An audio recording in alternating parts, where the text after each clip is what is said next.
అందరికీ good morning అండి. వాతావరణం చాలా భయంకరంగా ఉంది. మరి కరెంట్ తీగలు తెగిపోయి అక్కడక్కడ పడిపోయి చెట్లు కూడా పడిపోయి ఉన్నాయి. మరి డిచ్పేల్ నుంచి హైదరాబాద్ పోయే దారిలో కామరేడ్లో కూడా ఆ బ్రిడ్జి, కొత్త బ్రిడ్జి కట్టంగా అది కూడా తెగిపోయి ఉంది. మరి ఇలాంటి పరిస్థితుల్లో ఎవరు బయటికి వెళ్ళకండి. పరిస్థితులు బాగలేదు. కరెంటు కూడా తీగలు తెగిపోయి ఉన్నాయి. పశువులు కూడా అక్కడక్కడ వాటికి తలుపుకొని చనిపోయే పరిస్థితి ఉంది. జాగ్రత్త, చిన్న బిడ్డల్ని చాలా దగ్గరలో ఉంచుకోండి. ఎందుకంటే చూడండి, వర్షము మబ్బులు చూడండి అలా ఉన్నాయి. మొత్తం వర్షం కొడుతుంది.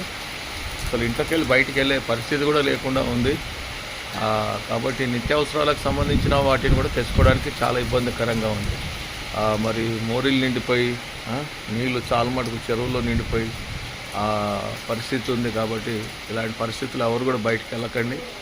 ఆరోగ్యాలు జాగ్రత్త. చాలామంది జ్వరాలతోటి బాధపడుతున్నారు, జలుబుతోటి బాధపడుతున్నారు. కాబట్టి ఇటు విషయాలు గమనించి అందరూ కూడా మీ గృహాల్లోనే ఉండండి. ఓకేనా?